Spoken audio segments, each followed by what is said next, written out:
नमस्कार, स्वागत है आपका लोकसभा टीवी पर। मैं हूं मनोज वर्मा और आप देख रहे हैं हमारा खास कार्यक्रम लोकमंच। लोकमंच में आज हम बात करेंगे संसद के मानसून सत्र की। लोकसभा अध्यक्ष ओम बिरला जी ने कहा है कि मानसून सत्र 19 जुलाई से 13 अगस्त तक चलेगा। इस दौरान 19 बैठकें होंगी। लोकसभा अध्यक्ष ओम बिरला ने कहा कि मानसून सत्र के दौरान कोविड-19 से संबंधित सभी नियमों का पालन किया जाएगा। कोविड महामारी के मुश्किल वक्त में 17वीं लोकसभा ने कामकाज की दृष्टि से अपनी एक अलग पहचान बनाई है। कामकाज के लिहाज से संसद का मानसून सत्र खासा महत्वपूर्ण रहने वाला है। संसद के आगामी मानसून सत्र पर चर्चा करने के लिए एक खास पैनल हमारे साथ मौजूद है। हमारे साथ दो वरिष्ठ सांसद जुड़े हुए हैं। भाजपा सांसद सुनीता दुग्गल जी हमारे साथ जुड़ी हुई हैं। सुनीता जी, आपका बहुत बहुत स्वागत है लोकसभा टीवी पर। और हमारे साथ जुड़े हुए हैं AIMIM के सांसद इम्तियाज जलील साहब, वो भी हमारे साथ जुड़े हुए हैं। इम्तियाज जलील साहब, आपका भी बहुत बहुत स्वागत है लोकसभा टीवी पर। साथ ही हमारे साथ स्टूडियो में मौजूद हैं वरिष्ठ पत्रकार राकेश शुक्ला जी। राकेश जी, आपका बहुत बहुत स्वागत है लोकसभा टीवी पर। संसद का जो मानसून सत्र है उसे लेकर लोकसभा अध्यक्ष ओम बिरला जी ने कोविड-19 के नियमों का पालन कैसे हो, संसद के मानसून सत्र को लेकर जो तैयारियां चल रही हैं उसकी समीक्षा की। आइए देखते हैं उस पर केंद्रित यह हमारी विशेष रिपोर्ट।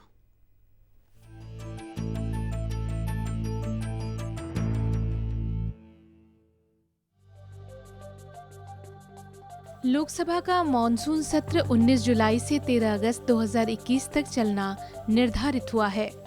कोरोना वायरस की महामारी के बीच मॉनसून सत्र को लेकर लोकसभा अध्यक्ष ओम बिरला ने संसद भवन परिसर, केंद्रीय कक्ष और लोकसभा चैम्बर का निरीक्षण कर तैयारियों का जायजा लिया। इस दौरान लोकसभा अध्यक्ष परिसर की अनेक जगहों पर गए और अधिकारियों से सुरक्षा से लेकर सावधानियों तक कई मुद्दों पर बात की। इसी क्रम में लोकसभा अध्यक्ष ने मॉनसून सत्र की तैयारियों को लेकर मीडिया से बात की और जानकारियों को साझा किया। लोकसभा अध्यक्ष ने कहा, लोकसभा सत्र सामान्य दिनों की तरह 11 बजे से शुरू होगा और मॉनसून सत्र के दौरान कोविड-19 से संबंधित सभी नियमों का पालन किया जाएगा। सुरक्षा की दृष्टि से सदन में सभी विस्तृत प्रबंध किए गए हैं ताकि सदन की कार्यवाही सुचारू रूप से चल सके। कोरोना के इस संक्रमण के समय हमने 3 सत्र कोरोना के समय आउट किए, जिसमें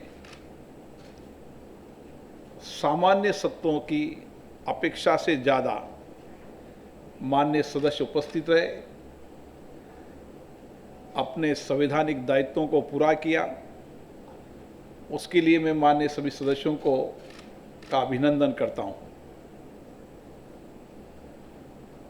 विशेष रूप से चौथे सत्र के अंदर सदन की प्रोडक्टिविटी 167% रही, जो अपने आप में रिकॉर्ड है। देर रात्रि तक बैठकर माननीय सदस्यों ने विधायी कार्य और संसद के अन्य महत्वपूर्ण कार्यों को में शामिल हुए। इस अवसर पर बोलते हुए लोकसभा अध्यक्ष ने अधिकांश सांसदों के वैक्सीन लेने की बात भी बताई। अधिकतम मान्य सदस्यों ने कोवैक्सीन या कोविशील्ड या अन्य वैक्सीन लगा लिया है। इसमें से 311 मान्य सदस्यों ने सेकंड डोज की भी वैक्सीन करा ली है। कुछ 23 मान्य सदस्य हैं जिनके अभी कोवैक्सीन या कोविशील्ड या अन्य कोई वैक्सीन नहीं लगाई है। उसका कारण कुछ लोगों के अभी कोविड के लक्षण हुए थे, उसके कारण वो नहीं लगा पाए, और 2-3 मान्य सदस्य हैं जो मेडिकल के कारण नहीं लगा पाए हैं। बाकी सभी मान्य सदस्यों ने वैक्सीनेशन का कर लिया है। लोकसभा अध्यक्ष ने जल्द ही एक ऐप लाने की बात कही, जिस पर सदन की कार्यवाही का सीधा प्रसारण संभव हो सकेगा। साथ ही सचिवालय के अन्य कार्यों की जानकारियां भी मिल सकेंगी। हम एक ऐप भी डेवलप करने वाले हैं, जिसको हम इस सत्र में या अगले सत्र तक, ताकि उस ऐप में सारी जानकारी रहे, उसमें लाइव लोकसभा टीवी रहे, ताकि कोई भी अपने मोबाइल पर सब चीज़ देख सकता है। उसमें पिछली जितनी भी डिबेट है, बहस है, ओवर है, प्रश्न उत्तर हैं, कौन से प्रश्न किसने उठाए, सारे विषयों को ले भी एक हमने प्लान किया है, ताकि आने वाले भविष्य के अंदर हाथ में जो हमारा मोबाइल है वो मोबाइल संपूर्ण लोकसभा की कार्रवाइयों को देख सके। ये भी हम आगे भविष्य में करने जा रहे हैं। एक साल के अंदर हमारी कोशिश है कि हम 100% जो हमारे पास रिकॉर्ड में है 1854 से लेकर अभी तक, उन सभी डिबेटों को हम डिजिटलाइजेशन करने के बाद डिजिटल उपयोग में ले सके। इसके लिए भी हमने प्लान किया है। लोकसभा अध्यक्ष ने सचिवालय द्वारा सांसदों को 24 घंटे और 7 दिन शोध कार्य उपलब्ध करवाने की जानकारी भी साझा की। हमने माननीय सदस्यों की क्षमता को हम और बेहतरीन कर सकें। वाद विवाद करते समय माननीय सदस्यों को पूरे तथ्यों की जानकारी, विषयों की जानकारी रहे, इसके लिए हमने प्रिज्म, जो हमारी बहुत वर्षों से हमारी लाइब्रेरी के साथ साथ हमारी रिसर्च विंग चलती थी, उसको हमने माननीय सदस्यों को सहज और सरल रूप से उपलब्ध रहे। इसके लिए 24 घंटे जब कभी भी जिस विषय पर भी उनको किसी विषय का रिसर्च पेपर चाहिए, 24 घंटे उनको वो रिसर्च पेपर मिलेंगे। आने वाले समय में हम इस लाइब्रेरी को संपूर्ण डिजिटल की करण करने की तरफ बढ़ रहे हैं। अभी 10वीं लोकसभा से लेकर और 7वीं लोकसभा तक कंप्लीट सदन की कार्रवाई मेटा डेटा के उपलब्ध है। किसी के नाम से, किसी विषय के नाम से वो उस डिबेट को देख सकता है।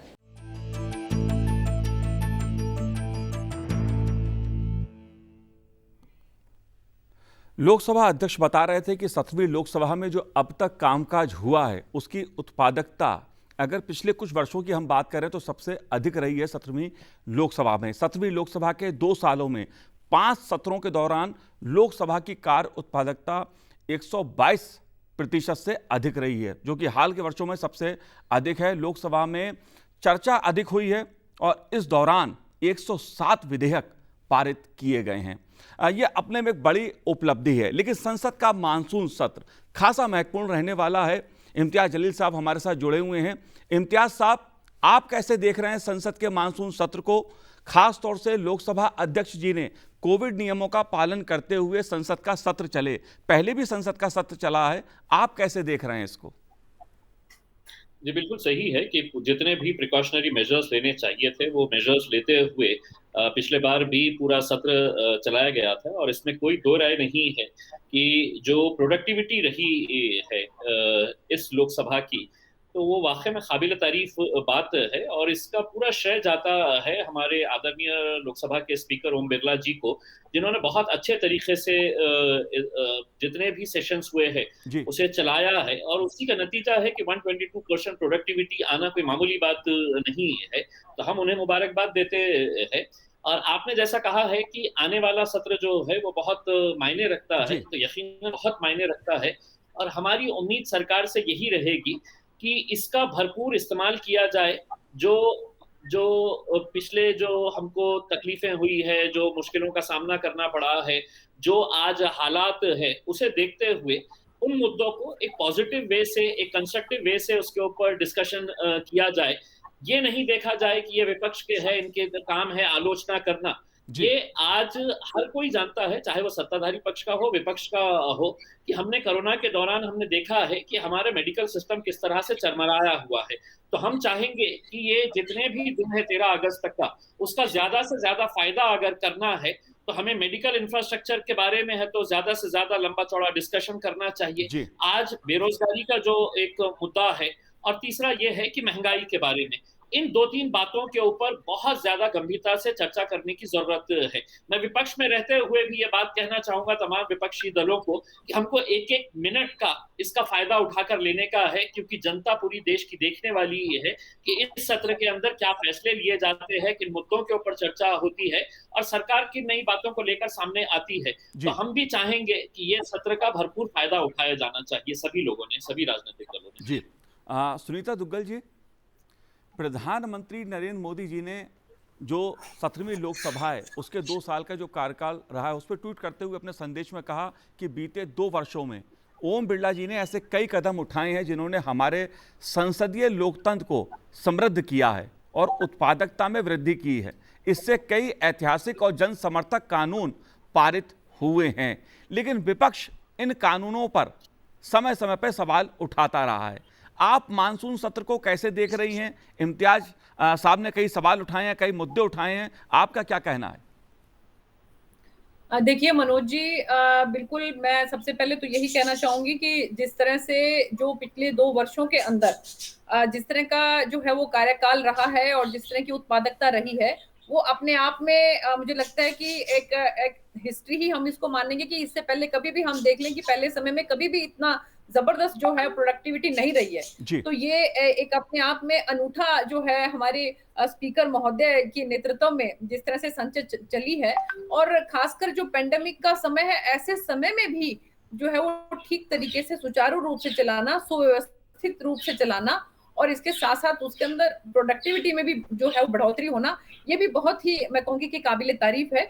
और जैसा कि आपने कहा कि इससे पहले भी कभी भी ये कोई ऐसा इसमें वाकया नहीं हुआ कि जब कभी विपक्ष ने किसी चीज के लिए कहा हो और स्पीकर साहब ने उस पर डिस्कशन के लिए मना किया हो। तो मुझे लगता है कि इस तरह का जो भी डिस्कशन विपक्ष चाहेगा उसमें जरूर उनको मौका मिलेगा, और सरकार की तरफ से भी जितनी भी जो भी काम किए गए हैं, ठीक है, जैसा कि इन्होंने कहा कि जो कुछ दिक्कतें आई, क्योंकि सरकार जो है ये 100 सालों में पहली बार एक ऐसी महामारी पड़ी है कि हमें भी, सरकार को भी कोई इसके हम लोग यूज टू नहीं थे। हम लोगों को ये नहीं मालूम था कि भी इस तरह से अगर आती है तो सिचुएशन को जो है उसमें किस किस तरह की बहुत उम्दा तरीके से जो जो तैयारियां होनी चाहिए, लेकिन जो फिर भी आप ये देखिए कि कितने कम समय में इसको कंट्रोल कर लिया गया। जो कुछ भी दिक्कतें आई वो बिल्कुल मैं कहूंगी कि 1 वीक के अंदर अंदर जो कुछ हुआ वो थोड़ा सा जो है वो चिंतित करने वाला था, लेकिन उसको तुरंत प्रभाव से कैसे कंट्रोल किया गया ये भी देखने वाली बात है। और आज की स्थिति में हम किस तरह से बिल्कुल सब कुछ ठीक ठाक चल रहा है, सब कुछ अंडर कंट्रोल है। हम चाहे हम इसमें बेड की बात करें, चाहे हम ऑक्सीजन की बात करें, सब कुछ बिल्कुल कंट्रोल में है। तो इन सब चीजों को ध्यान में रखते हुए मुझे लगता है कि कहीं कोई दिक्कत नहीं आने वाली है। जिस तरह के भी डिस्कशन विपक्ष चाहेगा वो स्पीकर साहब जरूर करवाएंगे, और सरकार भी पूरे तैयार है जवाब देने के लिए। और सरकार की तरफ से मुझे नहीं लगता कि किसी तरह की कोई दिक्कत है, सब कुछ सिचुएशन जो है वो अंडर कंट्रोल में है। जी राकेश शुक्ला जी, आप कैसे देखते हैं मानसून सत्र को? क्योंकि एक तरफ कोरोना की चुनौती भी है, लेकिन जैसा अध्यक्ष जी ने बताया कि तमाम जो माननीय सांसद सदस्य हैं उन्होंने किसी ना किसी वैक्सीन की डोज ले ली है। इसको आप कैसे देखते हैं? क्योंकि कोविड के नियमों का पालन करते हुए, कोविड बिहेवियर का पालन करते हुए संसद को चलाना हमने देखा। पिछले कई सत्रों में भी सांसद सदस्य रात रात भर बैठ के उन्होंने काम किया, लोकसभा अध्यक्ष जी ने संचालन किया और कार्य की उत्पादकता 122% से अधिक रही। आपका क्या कहना है? लोकसभा अध्यक्ष ओम बिरला जी ने जो पिछला सत्र था, जिसको बजट सत्र का एक्सटेंशन कहते हैं, उसको उन्होंने बड़ी व्यवस्थित तरीके से चलाया और उसमें जो कार्य यानी समय जो बांट दिया था उन्होंने, 2 सत्र, एक लोकसभा का सत्र और राज्यसभा के सत्र को अलग अलग समय पर कम सांसदों की मौजूदगी में कराए जाने के कारण ही उत्पादकता बढ़ी। क्योंकि जो टाइम तय हुआ था उस टाइम पे सांसदों को भी कहने का मौका मिला, सरकार की तरफ से भी अपनी बात रखने को मौका मिला। तो मुझे लगता है कि माननीय बिरला जी ने जब से वो लोकसभा स्पीकर बने हैं उसके बाद से नित्य नए प्रयोग कर रहे हैं, चाहे महिला सांसदों को अवसर देना, नए सांसदों को ज़्यादा अवसर देना, सरकार और विपक्ष के बीच में कहीं ना कहीं एक सेतु के रूप में वो काम कर रहे हैं कि भाई विपक्ष भी अपनी बात को रख सके और सरकार का पक्ष भी सामने आ सके।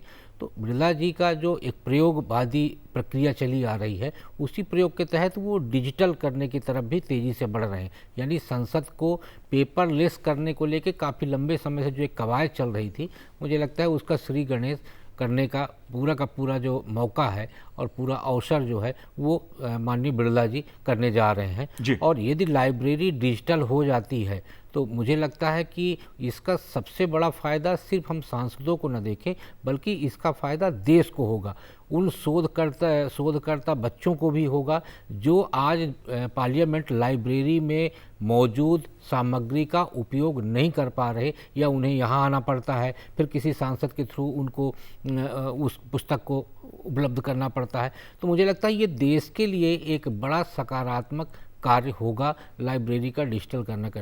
दूसरा, उन्होंने जो ऐप बनाने की बात की, हाँ ये सही है कि वो एक चुनौतीपूर्ण कार्य है और उसको मैं इसलिए चुनौतीपूर्ण मानता हूँ क्योंकि अपने यहाँ जो अभी तक डिजिटल ऐप की जो प्रक्रिया हुई और तमाम सरकार की तरफ से भी कई ऐप बनाए गए, लेकिन एक खामी थी उसमें। जितनी सामग्री डाल के चलने की बात माननीय बिरला जी कह रहे हैं, उतनी सामग्री लेके क्या वो ऐप सहजता से खुल पाएगा, क्या हर आदमी उसको एक्सेस कर पाएगा? तो ये एक चुनौती है क्योंकि हमारे यहाँ जो टेक्नोलॉजी की समस्याएं आ रही हैं, उस टेक्नोलॉजी की समस्या को सबसे पहले हल करना होगा और हल करने के बाद हमें ऐप को कुछ इस तरीके से बनाना होगा कि आप क्लिक करते के साथ ऐप खुलेगा और आप जिस प्लेटफॉर्म में जाना चाहते हैं वहाँ आप बिना बाधा के चले जाएँ, तब आप उस ऐप का लाभ उठा पाएंगे। तो आप मानसून सत्र की जहाँ तक बात चल रही है तो मानसून सत्र में निश्चित तौर पर एक सबसे बड़ा जो मुद्दा होगा वो होगा कोरोना का। बीता हुआ कोरोना काल और आने वाला कोरोना काल, ये दो विषय बड़े महत्वपूर्ण हैं। तो बीता हुआ कोरोना काल को लेकर तो मैं सिर्फ इतना कहूँगा कि आप याद करिए कि जब फरवरी 2020 में कोरोना का पदार्पण हुआ भारत में, उसके बाद माननीय प्रधानमंत्री श्री नरेंद्र मोदी जी की तरफ से उस कोरोना को रोकने के लिए जो पहल की गई, उसी का परिणाम था कि पहले चरण के कोरोना में बहुत ज़्यादा मौतें नहीं हुई। लेकिन आप देखिए उसके बाद से जो एक पीरियड आया जब कोरोना कम हुआ तो तमाम राज्य सरकारों की तरफ से ये कहा जाने लगा कि कोरोना नियंत्रण का कार्य राज्य सरकारों को दिया जाना चाहिए। अब आप फिर देखिए कि जब 2021 में कोरोना दोबारा दूसरा चरण आया तो उस दूसरे चरण में प्रधानमंत्री जी की तरफ से ये कहा गया कि भाई राज्य सरकारों को केंद्र की तरफ से जो सुविधा जो मदद चाहिए वो हम देंगे, लेकिन इसको रोकने का उपाय यदि आप कर सकते हैं तो आप करिए। उसमें ये कहने में मुझे कतई संकोच नहीं हो रहा है कि तमाम राज्य सरकारें जो अपना कॉलर खड़ा करके चल रही थी 2020 में कि हमको अधिकार दीजिए हम कोरोना रोकेंगे, वो सारी राज्य सरकारें इसमें फेल साबित हुई और बाद में इसकी कमान सौंपने के लिए सबकी तरफ से अप्रत्यक्ष और प्रत्यक्ष तौर पे माननीय प्रधानमंत्री जी से आग्रह किया गया और उसके बाद उन्होंने फ्री वैक्सीनेशन किया, वैक्सीन का उपलब्धता करवाई और कोरोना को लेके जो मेडिकल फैसिलिटी है राज्य सरकारों को सुदूर गाँवों तक वो पहुँचाने का कार्य किया। इसलिए दूसरे चरण में जो 15 दिन का एक बड़ा विस्फोटक स्थितियां रहीं, वो स्थितियां इसी मैनेजमेंट के चलते चली गई कि राज्य और केंद्र में कौन क्या करेगा। जी जी इम्तियाज जी मनोज सर, हाँ, मैं दो बातें आपसे समझना चाहता हूं। एक तो डिजिटल संसद बने, हमारी सांसद सदस्यों को अधिक से अधिक सुविधाएं मिलें। एक तो ये मुद्दा जिस पर खासा फोकस लोकसभा अध्यक्ष जी का रहा है, चाहे ई प्रश्नों की बात मैं करूं नोटिस के जरिए, उसकी संख्या भी बड़ी है। दूसरा मेरा विषय ये है कि मुद्दे विपक्ष के क्या होंगे इस संसद में। एक तो कोरोना का मुद्दा तो है ही, इसके अलावा और कौन से इशू होंगे ऐसे? देखिए, मैं अभी हमारे सहयोगी का बात सुन रहा था और वो कह रहे थे कि कितना अच्छा सब कुछ रहा है, मोदी जी ने बहुत अच्छे तरीके से हैंडल किया है, लेकिन कहीं ना कहीं सत्ताधारी पक्ष के एमपीज भी अच्छी तरीके से जानते हैं। सुनीता जी ने एक बात कही कि किसी को नहीं पता था दुनिया के अंदर कि ये कोरोना आएगा और कोरोना को कैसा हैंडल करना है। मैं भी मानता हूँ इस बात को, लेकिन मनोज जी, मैं ही एक सांसद की हैसियत से उसी लोकसभा के on the floor of the house में खड़े रह के उस वक्त भी ये कहा था, जिस वक्त मेरी बहुत हूटिंग की गई थी, तो मैंने ये कहा था कि हमारे देशवासी जो है वो वैक्सीन लेने के लिए लाइनों में खड़े हुए हैं और उस वक्त जितने भी भारतीय जनता पार्टी के एमपीज थे वो खड़े रहकर बड़े गर्व से ये कह रहे थे कि देखो, मेड इन इंडिया वैक्सीन जो है हम युगांडा को पहुंचा दिए हैं, हम इथियोपिया को पहुंचा दिए हैं, हम ब्राजील को कहां और ये बताया जा रहा था कि देखो मेड इन इंडिया वैक्सीन 72 देशों के अंदर पहुंचाई गई। हमने उस वक्त एक बात कही थी जो बात आगे सही साबित हुई और बहुत खतरनाक साबित हुई, और वो बात ये थी कि हमने ये कहा था कि पहले अपने देशवासियों को, एक एक भारतीय नागरिक को है तो पहले वैक्सीन पहुंचाई जाए। हमारे पूरे वैक्सीन खत्म होने के बाद आप पूरी दुनिया के अंदर बांट दीजिएगा, हमें कोई एतराज नहीं। लेकिन आज भी मैं आपको ये कहता हूं, सुनीता दुग्गल जी या हमारे सहयोगी साहब अभी जो कह रहे थे कि बहुत अच्छे तरीके से इंतजाम हुए, मुझे आंकड़े बताइएगा कि उत्तर प्रदेश भारतीय जनता पार्टी की सरकार है, वहां पर कितने परसेंटेज है लोगों का जिन्होंने है तो वैक्सीन लिया है, जिनको मिला है। मैं आज अपने शहर के बारे में बात करता हूं, सेकंड वैक्सीन के लिए आज भी बुजुर्ग लोग वो सुबह लाइन में खड़े रहते हैं तो दोपहर में 3 बजे 4 बजे उनका नंबर लगता है। तो ये ऐसी नौबत क्यों तैयार हुई? कहीं ना कहीं कुछ मिसमैनेजमेंट था। कितने महीनों के चीखने चिल्लाने के बाद फिर सरकार ने कहा कि नहीं अब हम रोक देते हैं करके अब हम बाहर नहीं भेजते हैं। अगर ये पहले ही हो जाता, आज क्यों दूसरे विदेश जो है फॉरेन कंट्रीज जो है वो पूरी तरह से खोल दिए गए हैं? उसकी वजह यही है कि एक एक नागरिक को उन्होंने सेकेंड डोज पहुंचा दिया है। जो लोग लेने के लिए नहीं आए उनके घरों तक पहुंचे हैं। जिस तरह से हमारे पास बच्चों के लिए जो पोलियो का वैक्सीन के लिए घर घर पहुंचाया जाता था, अगर वो सिस्टम अगर हम अपनाते तो आज देश के अंदर हम पूरे लोगों को ये कह सकते थे कि सेकेंड वैक्सीन हमारा पूरा हो गया है। लेकिन आज भी ऐसे कई शहर है, कई राज्य है, और इसके अंदर कोई ये नहीं है कि मैं है तो महाराष्ट्र से हूं, ये तो विपक्ष का है, ये तो चिल्ला रहे हैं। तो आप आंकड़ों के साथ बता दीजिएगा कि उत्तर प्रदेश के अंदर कितने लोगों को, अगर आप सब चीज अगर सही थी तो क्या वजह है कि उत्तर प्रदेश के अंदर हमने लाशों को समंदर के किनारे फेंक दिया, और कितने ऐसे विजुअल्स थे कि जहां पर कुत्तों को वो लाशें खाने के लिए छोड़ दिया गया था। ये विजुअल्स थे। बहुत अफसोस के साथ ये कहना पड़ा है, और अगर इसको कोई डिफेंड कर रहा है तो मैं समझ रहा हूं वो अपने उन लोगों के साथ जिन लोगों ने आपको भरोसा देकर वहां तक उस कुर्सी के ऊपर पहुंचाया था। भाई, किसी की मां, किसी का बाप, किसी का बेटा वहां पर उसकी लाश समंदर के किनारे पड़ी हुई है, उसको रेती से ढक दिया गया है। अंतिम संस्कार के अंदर भी जो आखिरी इज्जत के साथ अंतिम संस्कार कोई भी चाहता है वो नहीं दिया गया है। बावजूद भी अगर हम कहेंगे कि बहुत अच्छी रही है तो कहीं ना कहीं अपने अंदर झांक कर ये टटोल कर बोलने की जरूरत है कि गलत हुई है। और हम ये मैं जानता हूं उत्तर प्रदेश में चुनाव होने वाले हैं, इम्तियाज भाई मैं जानता हूं उत्तर प्रदेश में चुनाव होने वाले हैं और आपकी पार्टी भी दमदारी से तैयारी कर रही है, लेकिन सवाल इस समय संसद के मानसून सत्र की तैयारी का है। वो गलत होने की बात करिए जी। मैंने जो मुद्दे उठाया हूं अगर वो गलत है तो आप उसके बारे में सुनीता जी लड़ेंगे नहीं लड़ेंगे, जीतेंगे हारेंगे, ये अलग मुद्दा है। सुनीता जी आप जवाब देना चाहेंगी? देखिए मनोज जी, मैं केवल इतनी बात कहना चाहूंगी कि वही विपक्षी दल जो इस वैक्सीन को कहता था कि ये वैक्सीन जो है भाजपा की वैक्सीन है और कहते ये आपने लगाया नहीं और आपको कोई ना कोई दिक्कत आई नहीं। आप ये देखिए कि हम लोगों को कितनी मशक्कत करनी पड़ी है, एक एक सांसद को अपने अपने एरिया में लगा के दिखाना पड़े कि देखिए हम लगवा रहे हैं, ये वैक्सीन बिल्कुल ठीक है, ये वैक्सीन बिल्कुल सुरक्षित है। आदरणीय प्रधानमंत्री श्री नरेंद्र मोदी जी खुद जाकर जो है पहली वैक्सीन उन्होंने लगवाई और बिल्कुल सबको दिखाया कि देखिए मैं प्रधानमंत्री होकर लगवा रहा हूं। सेकंड जो डोज लगवाई तब उन्होंने दिखाया कि देखिए मैं लगवा रहा हूं। आप ये देखिए कि क्या कहा गया पहले, क्योंकि एक ये सिस्टम रखा गया था कि सबसे पहले जो हमारे बुजुर्ग हैं उनको जो है लगाया जाएगा, उसके बाद जो सेकंड लेयर आई कि ठीक है अब जो 60 साल से ज्यादा की उम्र है उनको लगाया जाएगा। लेकिन नहीं, आप बताइए किसने, एक एक विपक्षी दल ने ये नहीं कहा कि देखिए अगर आपने ये वैक्सीन लगाई, ये वैक्सीन मत लगा लेना, ये वैक्सीन भाजपा की वैक्सीन है, ये वैक्सीन जो है आपको कहीं कुछ ठीक करने वाली नहीं है, कोई कोरोना वरोना नहीं है। ऐसी इतनी मुशक्कत हमें ऐसे समय में करनी पड़ी। अब बात करते हैं और इसके बाद आप ये देखिए कि जब अब ये सबका सब बिल्कुल ठीक ठाक चल रहा है, हर जगह पे वैक्सीनेशन हो रही है और जितनी पॉपुलेशन हमारे देश की है, मैं ये बात कहूंगी कि हमारा एक जो हमारा राज्य है वो कम से कम भी 2-2, 3-3 कंट्रीज के बराबर है। हमारा जो यूएसए का ही आप पॉपुलेशन देख लीजिए, यूएसए का पॉपुलेशन हमारे, मुझे लगता है कि शायद यूपी के पॉपुलेशन के इक्विवेलेंट ही होगा जहां तक मुझे समझ में आती है। लेकिन और उसके हिसाब से भी वैक्सीनेशन कितना ठीक ठाक तरीके से चल रहा है।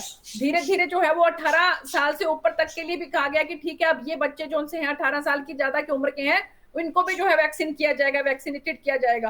तो देखिए आप ये भी समझिए इतना बड़ा देश, 140 करोड़ का देश, और उस देश के अंदर वैक्सीनेशन करना, उस देश के अंदर ये सुनिश्चित करना कि विपक्ष जो कह रहा है वो गलत है, आप वैक्सीन लगवाइए, आप सुरक्षित हैं, ये मुश्किल काम है। लेकिन इस मुश्किल काम को भी आदरणीय प्रधानमंत्री जी ने बहुत सुचारू रूप से चलाया और चल रहा है, और धीरे धीरे आप ये देखना कि सबके सब जो 100% वैक्सीनेटेड हो जाएंगे और बिल्कुल सुरक्षित हो जाएंगे। हम और आप दुआ भी करते हैं कि बिल्कुल ठीक ठाक हो जाए, किसी को कोरोना से इतना सा भी कष्ट ना हो। जी जी, इम्तियाज भाई कुछ कह रहे हैं आप? नहीं, मैं ये सुनीता जी से ये पूछना चाह रहा हूं कि सुनीता जी, ठीक है, जो जी जी, इम्तियाज भाई से हमारा कनेक्शन कट गया, लेकिन मैं जो मुद्दे देख रहा हूं उभरते हुए, उसमें कोरोना का मुद्दा तो है ही, वैक्सीनेशन का मुद्दा है, किसान आंदोलन का मुद्दा है, और पश्चिम बंगाल में जो राजनीतिक हिंसा हुई है वो भी एक बहुत बड़ा मुद्दा है। राकेश शुक्ला जी, बहुत संक्षेप में आप और कौन कौन से मुद्दे देख रहे हैं मानसून सत्र में? सबसे पहले तो मैं जो माननीय इम्तियाज जी ने जो विषय उठाया उस पर मैं कहना चाहूँगा कि वो कह रहे हैं कि उत्तर प्रदेश, पूरे देश में उत्तर प्रदेश की बात उन्होंने की, उन्होंने पश्चिम बंगाल की बात नहीं की, जिसमें कोरोना वॉरियर, स्वास्थ्यकर्मी, डॉक्टरों और वृद्धों के लिए जो वैक्सीन गई थी वो वहाँ के विधायक और उनके परिवारों को पहले लगी और ज़बरदस्ती उन लोगों ने लगवा लिया। फिर राजस्थान में जो कूड़े में वैक्सीन पाई गई उस विषय को उनको दिखाई नहीं दिया। छत्तीसगढ़ में भी वैक्सीन कम होने का रोना रोया जा रहा है, वो उनको दिखाई नहीं दिया।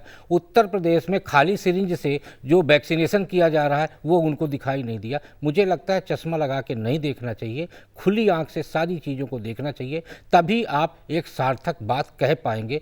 और जहाँ तक मानसून सत्र की बात है तो मानसून सत्र पे निश्चित तौर पर विपक्ष के पास सिर्फ एकमात्र मुद्दा है, वो अप्रैल में हुई मौतें, और वो इन मौतों पे राजनीति करने की कोशिश जरूर करेगी विपक्ष। जी, जाहिर सी बात है कि संसद का जो मानसून सत्र 19 जुलाई से शुरू होने वाला है और 13 अगस्त तक चलेगा। इस दौरान कई हंगामेदार मुद्दे उठते हुए हमें देखने को मिलेंगे, गर्मा गर्म चर्चा देखने को मिलेगी और कई महत्वपूर्ण बिल भी पारित होने की संभावना है। सरकार का एजेंडा भी बहुत व्यस्त रहने वाला है, क्योंकि करीब 40 बिल ऐसे हैं जो इस समय पेंडिंग हैं, जिनको सरकार सदन से पारित कराना चाहती है। राकेश जी, आपने हमसे बात की, आपका बहुत बहुत शुक्रिया। जलील भाई, आपका भी बहुत बहुत शुक्रिया। इम्तियाज भाई, आपका भी बहुत बहुत धन्यवाद। और सुनीता जी, आपका भी बहुत बहुत शुक्रिया, बहुत बहुत धन्यवाद। तो आज लोकमंच में इतना ही, मुझे दीजिए आज्ञा, नमस्कार।